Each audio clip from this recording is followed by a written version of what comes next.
From Buenos Aires to Dhaka, from Rosario to Kolkata, what we witnessed was simply one of the most magical finals that have ever taken place in a World Cup final.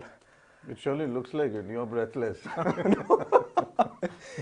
As you said, it was a 50-50. So, I think 3-3? Yeah, 3-3 and well, I mean, coin toss for the penalties, but you know, just look at the entire churn. Just look at the turmoil in two countries. Leave the rest of the world apart for a moment. I mean, just look at Argentina, look at France, what they must have gone through, especially when 0-2 down, then come back 2-2, then 3-2 down, then come back 3-3, and then you got this whole set of penalties, which breaks anybody's heart that's going to lose. But I think you would probably agree that this was one of the greatest finals ever, and purely by scoring, in terms of goals. Yes. I mean, where the hell did you ever see somebody coming in and scoring a hat-trick? Of course, back in '66, Geoff Hurst, who's already tweeted out to Mbappe that, you know, I've had a great run, congratulations, you know, all of that. But at the same time, you score a hat-trick, you're not on the winning side. You know, that itself is such a massive heartbreak. And on top of that, you have Lionel Messi, which we discussed and how he's going to fly back with the World Cup, you know. And actually, how he's not going to fly back with the World Cup, that was the narrative altogether. But yeah, you got one side heartbroken and you've got one side whose dreams have come true. So Messi, I don't know about retirements, not the day, not the night to talk about retirements now. It's about celebration. It's about Messi going back with that World Cup trophy, that one trophy, that one medal that was never in his cabinet. Now it's all there. So from speaking of 2016 Copa America, the final versus Chile, and they lost, and Messi announced retirement post that. Then he came back, then he won the Copa America in 2021, defeating Brazil, Yeah. 1-0. And then after that, winning the World Cup might be so special for him. So I have a question for you. Can we call Messi God now? You know, I don't know how many people actually call footballers God. Yeah. Many. How many people call cricketers God? We don't have to look too far. It's right here in this country. But if you really look at the word God, I think it was first with Maradona, because it wasn't Argentina. It was more Naples, you know. Whether you go to the churches there, whether you go to the houses out there, you know, you meet the families out there.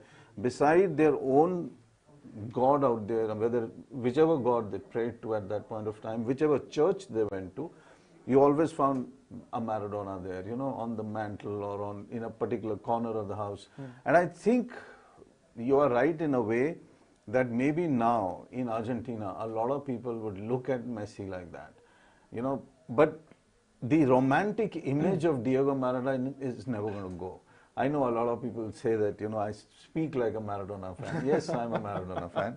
But I'm also a Messi fan simply because of the magic these people create, simply because of these moments that are created and they remain with you throughout your life.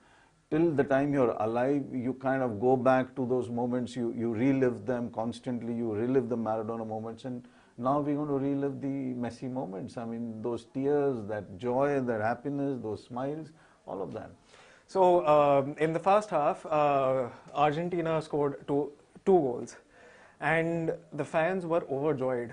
Now, let's consider a situation of Rosario, where Messi was born and brought up, and you have a mural of like outside Messi's house. What would be the emotion over there at this point of time? Everybody must be crying. I mean, that must be the whole thing exploding out there.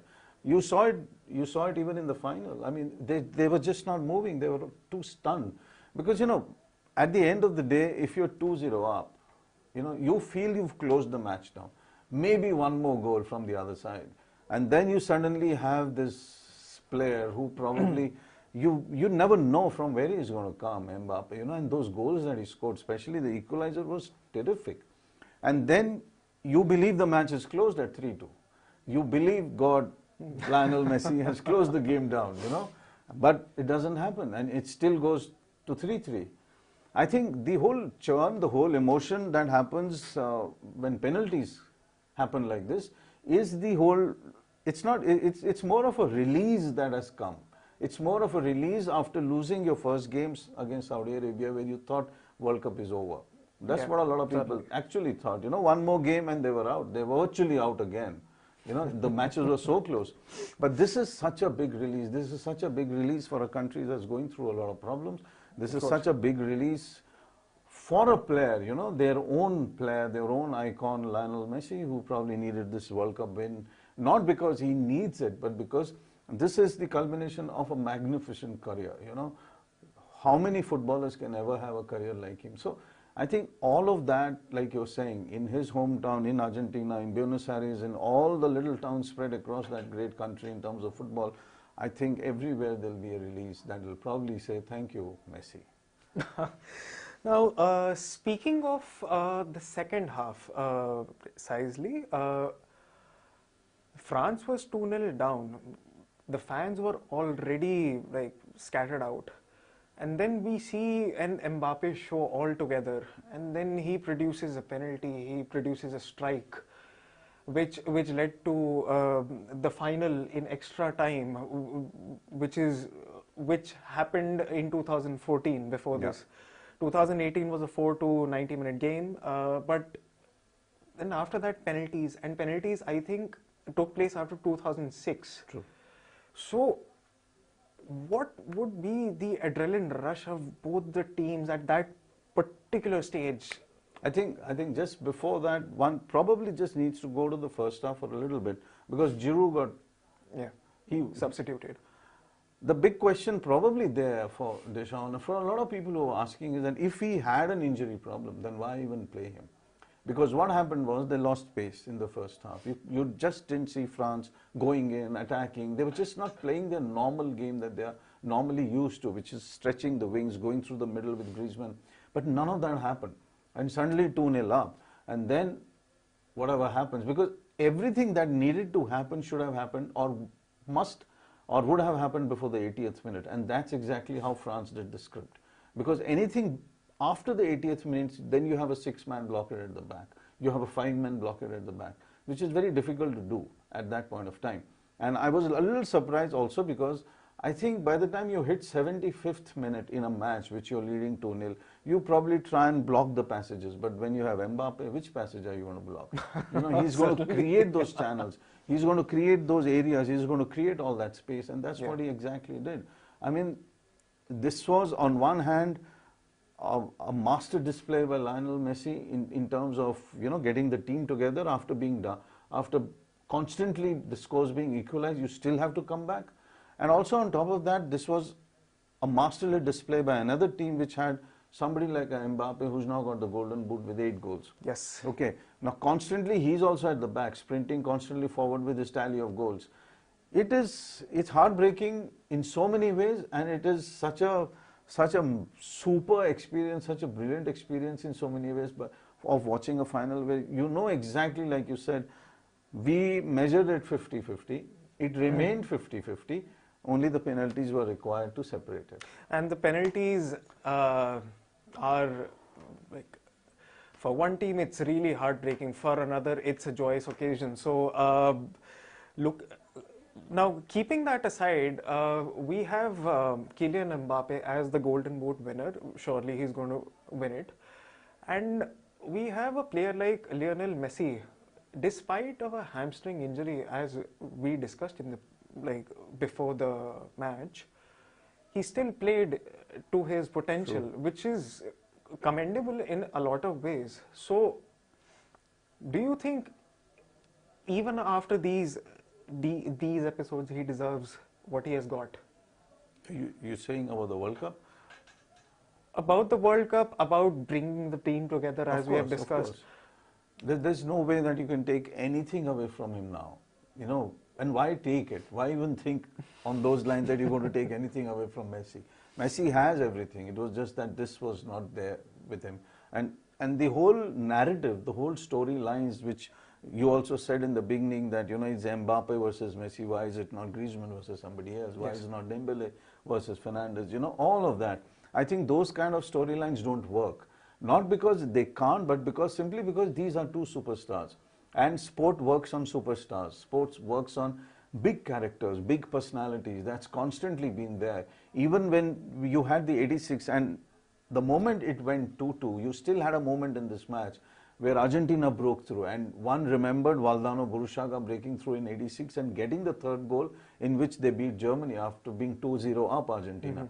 That whole moment was there, and a lot of people who were blogging all over the world were writing those particular lines, this is the moment, but then France saved that moment. So personalities have always been there. You had Maradona versus Karl-Heinz Rummenigge in 86. In 90, you had Maradona again with Lothar Matthäus in the final. So in 78, when Argentina won, you had Mario Kempes versus Rob Rensenbrink of Holland at that point of time. Scores were there. Rensenbrink hit a shot, hit the crosspiece, came off. If it would have gone in, Argentina would not have won the World Cup. They took it to extra time, and that's where they won. A lot of us also were speaking at that time when this was going on, that Argentina might tire, Messi might tire. But at some point of time, you probably leave your mind elsewhere. You're not tired anymore. Your legs are running. You're just in another space completely, because you just don't want to let go of the game. You don't want to let go of the match. And I think you could see that in Fernandes when he missed those two, right at the end. You could see that in the French team when they could have closed the game completely, even after doing 3-3. Yes. I think these are the moments that these big players always play for. That's why these finals go to that particular level, unless you have ultra-defensive coaches with ultra-defensive tactics. And that was the problem probably in the first half. After that, France had no other option but to gain possession and kind of create a whole situation out there where they had more of the ball, and that's where they started getting a little more of the run. But as storylines go, Argentina is going to go home with the World Cup. Penalties have been like really cruel in this World Cup altogether. But there is one particular thing that we have noticed as we have discussed. So Argentina and the country's situation has been going hand in hand. So in 1978, Argentina had a dictator, they won the World Cup. In 1986, Argentina's economy was not doing really well, they won the World Cup under Diego Maradona, the hand of God. Now in 2022, we have a very similar situation where the country is not doing well, but we have a rich football history. Do you have any take on that? No, I think it's a very simple take that why do countries kind of, and none of these footballers, just by the way, not none, but a few of them at least, probably play back in Argentina for the big clubs there, but a majority of them, probably 80 to 90% of them are all playing outside. All are, I hate using the word rich footballers, but because they're so highly paid, they are much well off than your normal, ordinary sports persons in Argentina. But I think a team comes together because we've seen this so many times. We saw this with Sri Lanka, even in the Commonwealth Games when they had those issues back in their country and they were winning medals and they were being egged on that, let's win a medal for the country because the country is going through such a hard and tough time. Absolutely. I think the team comes together because of those factors also. In 78, the situation was not as, or probably much worse than what you saw in 86 and now. You had a dictator, people were vanishing off the streets. Nobody ever saw them alive again ever. There were human rights that were flouted all over the place, and yet Argentina came together under Menotti and won a World Cup, giving some form of solace to the country. I think you saw that in 86, where again the country came together, virtually praying that Maradona lifts the World Cup. He did. You had the same situation here now. If at all you can ever think and say that a population is pushing a nation towards a World Cup, this is probably the most classic example of Argentina, its huge population, its massive, passionate support that comes from every corner of that country and even outside. Bangladesh, India, you mentioned that so many times. and so many others who probably want Messi to win because emotionally he becomes a part of us. We see that with sport. A Certainly. sports person Yes. becomes a part of us because we want him to win. And I think probably between Messi and Mbappe, a majority of the world today or tonight or whatever you can call it wanted Messi to win. Mbappe is great, but Messi was pushed towards that finish line. Certainly. Now, coming to France's game plan, at one point of time, it was certain that Argentina is going to win. They were 2-0 up. France had already the pressure of scoring or equalizing. But from a footballer's point of view, was it their game plan so that the Argentine players would get a little tired or so, and then they would start scoring with Mbappe furiously going towards the goal post and then like going all over, though he scored a penalty. But considering his second goal, do you think that it was the game plan? Because France as a team have been very critical about these particular issues. And speaking about the virus, I don't know where the virus was. So, what's your take on this? No, I think it will be slightly far-fetched if we feel that, France was playing.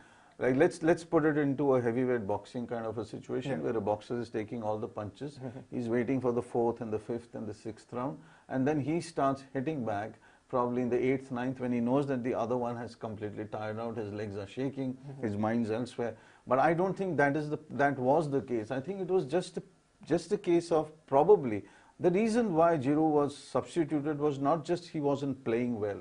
I think he was tiring. He wasn't falling back. He wasn't going up the way he normally does. Though, of course, before the goals were scored, if you remember, he missed a header, which was a wonderful lift. He just climbed on top of the defender, and the ball just ballooned over the crossfield. The Van Persie thing that happened. Yeah. So there were chances there, but the bigger Scaloni tactic was possession. I think once the possession came in, then the whole thing was completely out of the French hands, and then the movement started, and then once the midfield and everything goes, then you are completely on top. You're doing excellently well in terms of having space, having control. All of that happened, and France was suddenly looking as if there was nothing happening out there. I think that's what you were saying. Why is France so much at the back, and why are they not going up? Because number one also was Argentina was also not letting them in. I think tactically Scaloni was a little ahead of what Deschamps thought, but I think the second half you saw a comeback.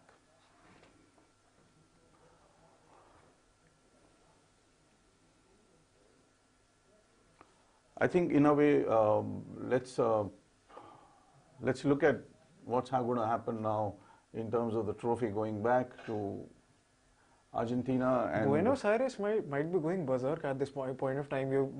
As I mentioned in the preview about the square where Argentina defeated Netherlands in a controversial penalty shootout, but things went in Argentina's way. So Buenos Aires, at this point of time, I think it's like daytime as per Indian Standard Time. People might be celebrating all over. But I have one question. What about Mbappe? Because he's the flag bearer of future football. And despite the fact that he's going to get a golden boot first, secondly, he scored a hat-trick. So what is in prospect for this young footballer who was almost in Pele's shoes, but somehow it was... Unfortunately, he was not able to capitalize because of the cruel penalty shootouts. So, no, future is this is his second World Cup. Yeah. Okay, so now he's got a winner's medal from the last one. He's got a silver here, and I think, and I probably surely believe that he's got another 2 World Cups minimum to go. He just might end up playing 5, but a week from now, everybody would probably now start looking towards the English Premier League, towards the French League, towards the Spanish, towards the Italian. So I guess football is going to take its own sweet turn towards another direction, which is the league football. And the next 3, 4, 5 days is just going to be coronation of this new king, Lionel Messi. So Buenos Aires will go mad and everybody's going to go crazy. And one hopes that Pele comes out of hospital, he recovers, Messi gets his World Cup, Mbappe goes home, he looks at PSG once again, Champions League will come up, and slowly, slowly football will come back into a normalcy. That's what we all believe. So At one point, we have Argentina, who have lifted the World Cup with Lionel Messi scoring a brace. At another point, we have France. Despite Kylian Mbappe's magic, things couldn't go that way. We can call this cruel, we can call this a sweet thing, as you mentioned, but Argentina have lifted the 2022 World Cup in Qatar, and it's going to be a joyous occasion when the Argentine team lands in Buenos Aires. They're going to be welcomed with all sorts of love and care. That's it from our side. Subscribe to Sports 9. Stay tuned. Thank you. Bye-bye.